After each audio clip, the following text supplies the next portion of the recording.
Ash Regan is here with us, MSP for Edinburgh Eastern with the Alipur Party. Ash, very good morning to you. Good morning from the Scottish Parliament. Yeah, nice to see you. Thank you very much indeed. We've been talking about GB Energy this week because Juergen Maier gave his first interview to Sky up there in Aberdeen, and I must say it struck me as a slightly odd interview. First of all, and second of all, I keep asking people what GB Energy is doing and what it's for. I mean, do you have a clue as to whether or not they've even got an operation yet going? Well, this was, of course, all part of Starmer and UK Labour's big pitch to Scotland, you know, that the Labour Party actually care about Scotland, or an attempt to say that they did care about Scotland. So they suggested that we would have this GB Energy, it would be based in Scotland, there'd be loads of jobs associated with it. And now we find out that the person in charge of it, of course, doesn't live in Scotland and doesn't come to Scotland very often at all. There is possibly going to be a nameplate in Aberdeen, but I don't think that's going to pay many people's mortgages by way of jobs. Right. And the promised jobs, we think, could take decades.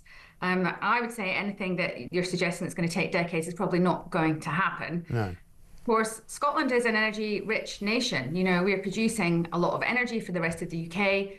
And really, we should have an energy strategy. I mean, I think the Scottish government, to be honest, should have a better energy strategy than they do. And Scotland is in a position, really, where I feel the energy resources are being exploited. Right. Well, when I saw Rachel Reeves being interviewed on Laura Kunsberg's show a couple of weeks ago, she was talking about, you know, wanting the third runway at Heathrow before they actually announced it. And she was then talking about biofuels that are going to be used, so planes would be much greener and all of that. And when Laura Kunsberg said to her, well, the only place in Britain you could make that biofuel is Grangemouth, which also happens to be in Scotland, but why are you shutting it? She didn't really have an answer. So there's a big new market now for sustainable aviation fuel, as you've correctly mentioned there, and that's one of the options for something that could be happening in Grangemouth.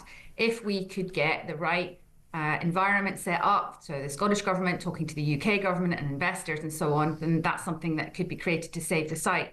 You know, Scotland is a top 25 global oil producing nation. So to get into a situation where it doesn't have an oil refinery in the country, you know, obviously I think there's 5 or 6 if you count England and Wales, but the 90% of that oil and gas is being produced in Scotland. So we need a way forward for this. I think it's a strategic national asset. You know, it could be producing sustainable aviation fuel, which is something that could be a growing product for the future. I think it's very important. The Scottish government are showing that, you know, to be honest, they basically shrugged their shoulders about this as if they didn't have. And there's a lot of mixed messages going on because we've also now got Keir Starmer talking about possibly... Grangemouth. And yet, under our previous First Minister, Alex Salmond, saved twice. Right. Sorry, we're just losing your signal there slightly, Ash. Yeah, what I was going to say was there seems to be a lot of mixed signals as well. Keir Starmer's now coming out, having seen that court case in Scotland, refusing the Rosebank operation to go ahead. He's now talking about reopening it. Well, I think there's a good argument for saying that. You know, in the Alba Party, we are very pro oil and gas. You know, it's a Scottish resource. It employs thousands of people across Scotland, not just in oil and gas, but also in the supply chain. It's not an industry that we want to see wound down. Especially, I know environmental campaigners will say, oh, well, we need to be moving away from oil and gas.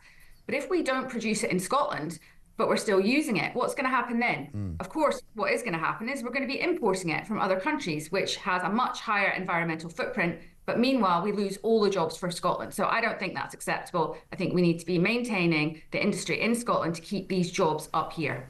Yeah, no, I think everybody who wants to have, you know, reasonably good energy security wants that as well, because it makes no sense at all, apart from to Ed Miliband, who seems to be getting more and more crazy as the weeks go on, you know, to stop using the great natural resources of our great country. Absolutely. That is exactly what we should be doing. We should modernise. So we have obviously the Grangemouth refinery. I believe that could be modernised to take it into the future so it would be profitable. And we could be refining our own oil in Scotland, creating these new products that are, you know, potentially for the markets of the future, and keeping the jobs in Scotland. You know, surely that is a win-win for everyone. Well, you would think so, wouldn't you? But, you know, there's not much common sense down here in Westminster. I'm not sure whether there's any more up there. But listen, Ash, thank you very much indeed. Good to talk to you. Ash Regan, MSP for Edinburgh Eastern from the Alipur Party. Of course, there's Scottish elections coming up next year.